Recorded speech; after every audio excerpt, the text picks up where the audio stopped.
ایک عورت کی میچورٹی یہ ہے کہ اسے یہ علم ہو کہ مضبوط اور باکردار ہونا خوبصورت ہونے سے لاکھ درجے بہتر ہے۔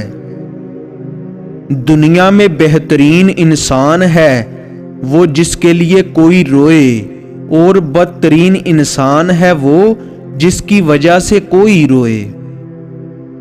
برداشت کرنے کا ہنر ہر کسی کے پاس نہیں ہوتا ہے۔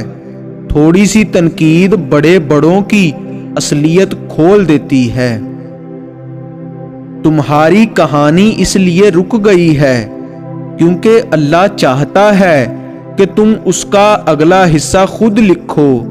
جسے تم تاخیر سمجھ رہے ہو وہ دراصل دعا کا موقع ہے، تو پھر اٹھاؤ ہاتھ اور اپنا نصیب بدل دو۔ عمر سے زیادہ حالات انسان کو بوڑھا کر دیتے ہیں۔ انسان کو کام اور محنت سے اتنی تھکاوٹ نہیں ہوتی جتنا لوگوں کے رویے تھکا دیتے ہیں۔ کچھ آزمائشیں اور مشکلات ایسی بھی ہوتی ہیں جن کے ختم ہونے پر انسان کو احساس ہوتا ہے کہ وہ زحمت نہیں بلکہ رحمت کا باعث تھیں۔ چیخو پکار انسان کے وقار میں کمی کا باعث بنتی ہے۔ لوگوں کو اپنی خاموشی سے خوف زدہ کرنا سیکھو۔ جب آپ تجربات سے بھر چکے ہوتے ہیں تو اس قدر بوڑھے بھی ہو چکے ہوتے ہیں کہ کوئی بھی آپ کے تجربات کو ملازمت نہیں دیتا۔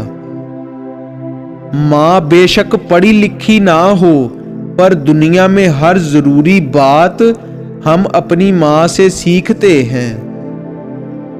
زندگی میں ایک ایسے شخص کا ہونا بہت ضروری ہے جس کو دل کا حال سنانے کے لیے لفظوں کی ضرورت نہ پڑے۔ جو مرد کسی عورت سے سچی محبت کرتا ہے وہ اسے کسی دوسرے مرد کے لیے کبھی نہیں چھوڑ سکتا۔ محبت میں مبتلا ہونا دنیا کا خوبصورت ترین احساس ہے، لیکن یہ اتنا ہی بھیانک ہے اگر غلط شخص کی محبت میں مبتلا ہوں۔ بند آنکھوں میں نظر آنے والے وہ لوگ ہوتے ہیں جو دل کے اس کونے میں بستے ہیں جہاں سے محبت جنم لیتی ہے۔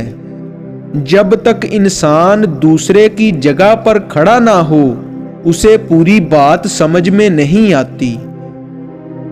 اگر تمہاری ماں تمہارے غصے کی وجہ سے تم سے بات کرتے ہوئے ڈرتی ہے تو پھر تم افسوس کرو، کیونکہ تم نے اپنے ہاتھوں مغفرت کا دروازہ بند کر دیا۔ صرف غلط ہونے پر وضاحتیں نہیں دی جاتی، کئی بار ہم وضاحتیں اس لیے دیتے ہیں کہ سامنے والا ہمیں بہت عزیز ہوتا ہے۔ عورت اپنی عمر کے بارے میں اس وقت جھوٹ بولنا شروع کرتی ہے جب اس کا چہرہ سچ بولنا شروع کر دے۔ اگر کسی کو پہچاننا ہو تو یہ مت دیکھو کہ لوگ اس کے بارے میں کیسی بات کرتے ہیں، بلکہ یہ دیکھو کہ وہ لوگوں کے بارے میں کیسی باتیں کرتا ہے۔ دل سے اتر جانے والے لوگ سامنے کھڑے بھی رہیں تو نظر نہیں آتے۔ باشعور انسان وہ ہے جو اپنے آج کو گزارے ہوئے کل سے بہتر بنائے۔ اگر موت کے بعد اپنی مرضی کی زندگی گزارنا چاہتے ہو تو موت سے پہلے رب کی مرضی کی زندگی گزارو۔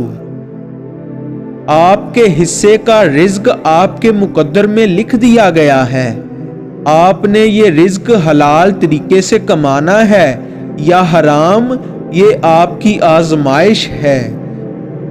عورت اس مرد پر ایک پل میں فدا ہو جاتی ہے جو مرد عورت کے کمزور لمحات کا ساتھی ہو، یعنی جب عورت کسی غم یا درد میں مبتلا ہو تو جس مرد نے اس کا ساتھ دیا ہو۔